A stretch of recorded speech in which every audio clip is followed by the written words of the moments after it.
hali ruxsat bergani yo'q. To'xtatdi qaytamiga tayyorgarlik ko'rayotgan futbolchini. Mana endi yuqoridan uzatma amalga oshirilyapti. Birinchi gol do'stlar. Hisob ochildi.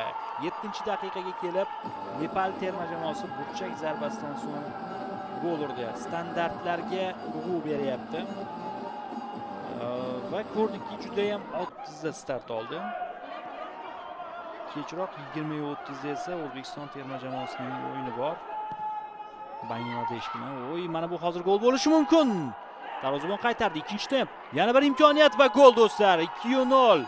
Jamoa yetakchisi Sabitra Bxandari gol muallifi.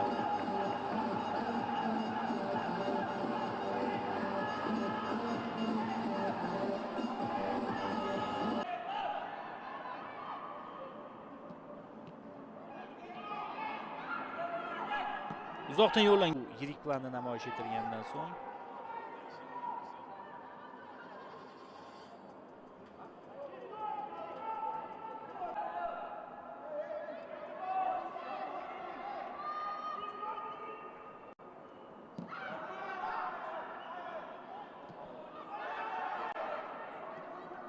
yaxshi pas.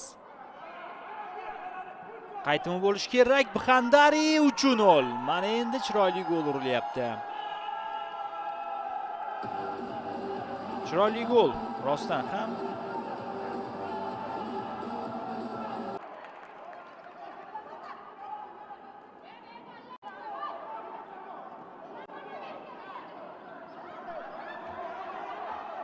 Mana o'sha epizod. Zo'r pas bo'ldi va zo'r markazga Raibu bitta chap qanotga ko'chirildi. Yaxshi o'yladi. Gitarana uzatma, 4-gol. 4-0. Gitarana chiroyli pas amalga oshirdi va Sabitra Bxandari hat-trik muallifiga aylanmoqda.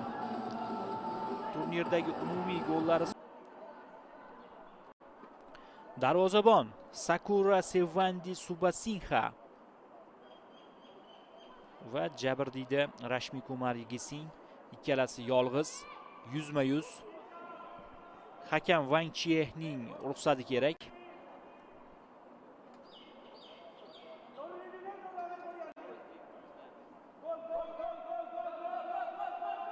Xo'sh. Ruxsat berildi. Zarba yo'llandi. 5-0. Gitarana gol muallifi. 10-raqamli so'nggi o'rinlar. Timurda ochko, Mo'g'ulistonda 0. 62-daqiqa 6-golni ko'ramizmi? Ko'ramiz. Ha do'stlar. 6-gol. Kutib oling. 21-raqamdagi himoyachi Nishat Xokar to'g'rirog'i beradi hozir. Mana o'sha ruxsat tegdi. Uzatib beryapti.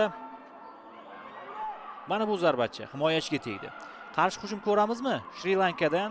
Buning uchun tezlik zarur. Shu yerda to'xtatildi. Toza o'yin, ayyorlik qilma demoqda hakam.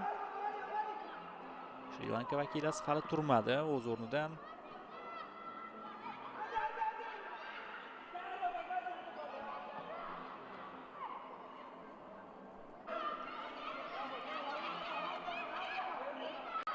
Yosh, ikkinchi qavatda orqali yana uzatma.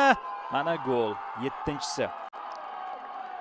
Gol urilyapti. Boya zaxiradan maydonga tushgan futbolchi Reka Pudel gol muallifi.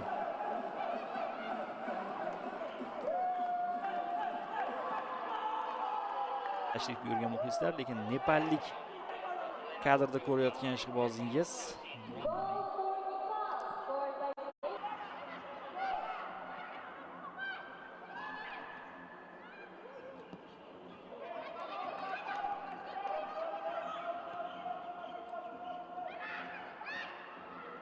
yaxshi kombinatsiya. Imkoniyat bor. 8-golga juda ham aqlli o'ynadi. Zaxiradan qo'shilgan Pujarana 8-0. 89-daqiqada bu golga erishdi Pujarana.